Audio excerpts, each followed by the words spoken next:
கருமையான நிறத்துடன் மற்றும் பயங்கரமான தோற்றத்துடன் இருக்கிறதால துர்கா தேவியோடைய சக்திகளை நம்மளால கற்பனை செஞ்சு பார்க்க முடியுது. கழுத்துல தலைகள் கொண்ட மாலையும் பல கரங்களில் பல விதமான ஆயுதங்களையும் வச்சிருக்காங்க மகாகாளி. காளி தேவியோட கண்களை பார்த்தோம்னா தீமையின் மீதான கோபத்தால தீவிரமா நிரம்பியிருக்கு. தேவியோட கண்களை பார்த்தாலே நம்மளால அவங்களுடைய அபார சக்திய கற்பனை செஞ்சு பார்க்க முடியுது. நீதியின் பசியால் தான் தேவி நாக்கை எப்பயுமே வெளியே நீட்டிருக்காங்க. பேய்களை ஜெயிக்கிறது தான் அவங்களுடைய நோக்கமாவே இருக்கு. தேவியோட உருவத்தை பார்த்தாலே நம்மளுக்கு தெரிஞ்சிருக்கும். அவங்க எப்பயுமே நடனம் ஆடுவதோ அல்லது சிவபெருமானோடைய உடல்ல நிக்கிறதோ தான் நம்ம பார்த்திருக்க முடியும். அது இந்த உலகத்துல உள்ள அழிவு சக்திகள் அல்லது தீமைகள் மீது ஆதிக்கம் செலுத்துவதே அவங்களுடைய நோக்கமா இருக்கிறத இதுல இருந்து நம்மளுக்கு தெரியுது.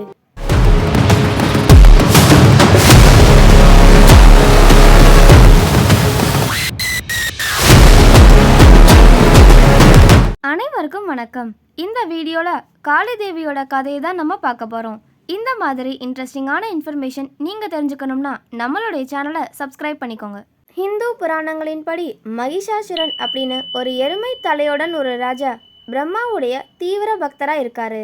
அவருடைய ஆர்வத்தையும் பக்தியையும் பார்த்த பிரம்மா அவருடைய விருப்பத்தை நிறைவேற்ற முடிவு செய்றாங்க. மகிஷாசுரன் இந்த வாய்ப்பை பயன்படுத்தி எனக்கு சாகா வரம் வேணும் அப்படின்னு கேட்குறாங்க. தன்னை கொல்லும் சக்தி எந்த மிருகத்துக்கும் மனிதனுக்கும் இருக்கக்கூடாது அப்படின்னு கேட்குறாங்க. மகிஷாசுரனுடைய விருப்பத்தை நிறைவேற்றிய பிரம்மா முடிவு மட்டும் ஒரு பெண்ணுடைய கையில் இருக்கும் அப்படின்னு எச்சரிச்சிட்டாங்க. மகிஷாசுரன் பிரம்மாவுடைய எச்சரிக்கையை அலட்சியப்படுத்தி அவங்களுடைய பலத்தால திரிலோகத்திற்கும் தீங்கு செய்ய ஆரம்பிச்சிட்டாங்க. அவங்களுடைய சக்தியால் இந்த உலகத்தையே அழிச்சிட்டாங்க. இந்திரலோகத்தையும் கைப்பற்ற அவங்களுடைய சக்தியை பயன்படுத்த ஆரம்பிச்சிட்டாங்க. அந்த பயங்கரமான சூழ்நிலையில தேவர்கள் எல்லாரும் விஷ்ணுவை பார்க்க போறாங்க. அழிக்கும் கடவுளான சிவபெருமானுடைய உதவியோட மகிஷாசுரனை அழிக்க ஒரு பெண்ணை உருவாக்க விஷ்ணு முடிவு செய்றாங்க. சிவன், விஷ்ணு, பிரம்மா இந்த 3 கடவுள்களுடைய சக்திகளில இருந்து துர்கா தேவி பிறக்கிறாள். அவள் பார்வதி தேவியின் அவதாரம். துர்கா தேவி மகிஷாசுரனோட 15 நாட்கள் போர் செஞ்சு அவங்களுடைய திரிசூலத்தால் மகிஷாசுரனை குத்தி கொள்றாங்க.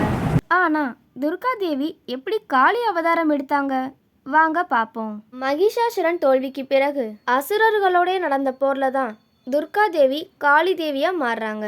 தேவர்களுக்கும் அசுரர்களுக்கும் இடையே நடந்த போறப்பதான் ரத்த பீஜா அப்படிங்கிற ஒரு அரக்கன் ரத்த பீஜாவுடைய துளி ரத்தத்துல இருந்து திரும்பியும் பிறக்கிற சக்தி அவங்களுக்கு இருக்கு. அவங்களுடைய இந்த மாசற்ற வலிமை உலகத்தையே கலங்கடைச்சது. தேவர்கள் ரொம்பவே பயந்து போய் இருக்காங்க. இந்த ரத்த பீஜாவை அழிக்கிறதுக்கு அவங்க எல்லாரும் துர்கா தேவியை கேட்டாங்க. துர்கா தேவி என்னதான் போர்ல சண்டை போட்டாலும் ரத்த பீஜா திரும்பியும் பிறக்கிறத அவங்களால தடுக்க முடியல. ஆக்ரோஷமான துர்கா பயங்கர சக்தி மற்றும் தோற்றத்துடன் காளி தேவியின் அவதாரத்தை எடுத்தாங்க. காளி தேவி ரத்த பீஜாவோட சண்டை போட்டு அவனுடைய ரத்தத்தை இந்த பூமியில விழ விடாம குடிச்சிட்டாங்க. இந்த வழியில தான் காளி தேவி அரக்கர்களுடைய பிரதிபலிப்பை தடுத்து போர்ல வென்று தேவர்களை காப்பாத்திட்டாங்க. பெண் ஆற்றல், சக்தி மற்றும் வலிமை ஆகியவற்றை குறிக்கும் காளி தேவியின் கோபத்தின் மூலம் அசுரர்களை அழித்தார். காளி தேவி நீதிக்காக நின்றாள்.